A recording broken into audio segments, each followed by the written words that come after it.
بسم اللہ الرحمن الرحیم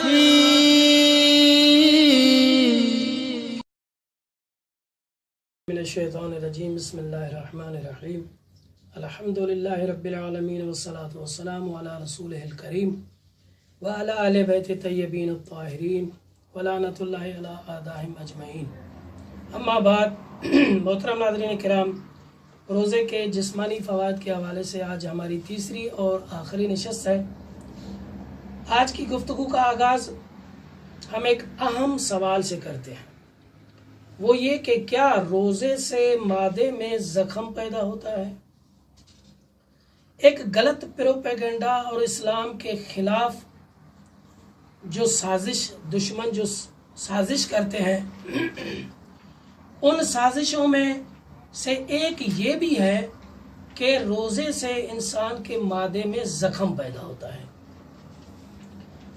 اب اس سوال کے جواب میں ہم فقط اتنا کہنا چاہتے ہیں کہ اگر روزے سے معدے میں زخم پیدا ہوتا تو وہ لوگ جو روزہ نہیں رکھتے، وہ لوگ جو مسلمان ہی نہیں ہیں، تو پھر ان میں بھی یہ معدے میں زخم نہیں ہونا چاہیے.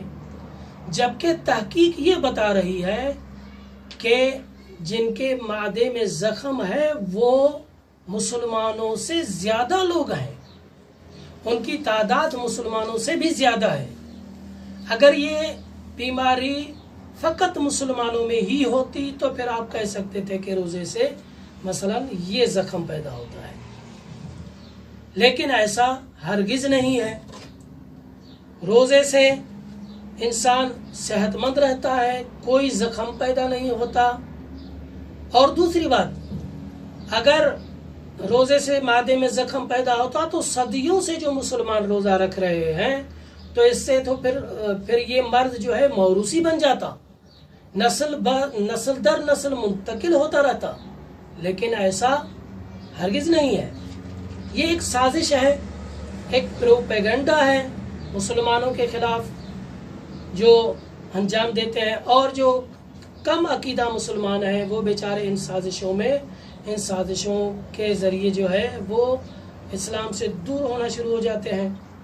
اب میں یہاں پر ایک آپ کی خدمت میں امریکہ کے ایک ماہر ہیلتھ ہیں مارک فوڈان، وہ اپنی ریسرچ میں کہتے ہیں کہ روزہ ہر انسان کے لیے واجب ہونا چاہیے.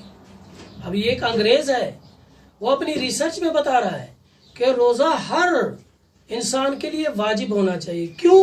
کیونکہ وہ کہتے ہیں کہ جب انسان پیٹ بھر کے کھانا کھاتا ہے تو کچھ غذاؤں کے اندر، کچھ خوراک کے اندر کچھ ایسے زہریلے مواد ہوتے ہیں جو انسان کے پیٹ میں چلے جاتے ہیں، اور زیادہ کھانے کی وجہ سے انسان کے اطراف پیٹ کی کھال کے اندر وہ چیزیں چلی جاتی ہیں جس سے انسان کو بہت سارے نقصانات اور بیماریاں ہوتی ہیں. تو یہ فرماتے ہیں کہ اگر کوئی شخص بھوکا رہے اور روزہ رکھے تو اس میں یہ چانس کم ہوتے ہیں، بیماریوں کے چانس کم ہوتے ہیں. ایک اور میں آپ کی خدمت میں عرض کرتا چلوں، الیکسس کارل یہ بھی ایک ماہر تھے جس کو نوبل انعام ملا ہے. اتنے بڑے ماہر تھے جس کو نوبل انعام ملا. اس نے اپنی کتاب میں لکھا کہ زیادہ کھانے سے انسان کی جو اندرونی قوتیں ہیں اور جو انسان کا معدہ ہے وہ ڈیمیج ہو جاتا ہے، اچھی طرح وہ کام نہیں کر پاتا. لہٰذا انسان کے لیے ضروری ہے کہ کچھ ٹائم کے لیے وہ بھوکا رہے. تو اب روزہ بھی ایک قسم کی بھوک اور پیاس ہے. اب ان تحقیقوں کو دیکھیں تو یہ تحقیقیں بھی، اور احادیث اور روایات کو دیکھیں، وہ بھی یہی بتا رہی ہے کہ روزے سے انسان کی صحت بہتر رہتی ہے. کیونکہ جب 4-5 گھنٹے 10 گھنٹے 12 گھنٹے انسان بھوکا رہتا ہے تو انسان کی جو اندرونی قوتیں ہیں وہ اچھی طریقے سے کام کرتی ہیں اور کوئی بیماری کا خدشہ ان میں کم ہوتا ہے. والسلام علیکم ورحمۃ اللہ وبرکاتہ.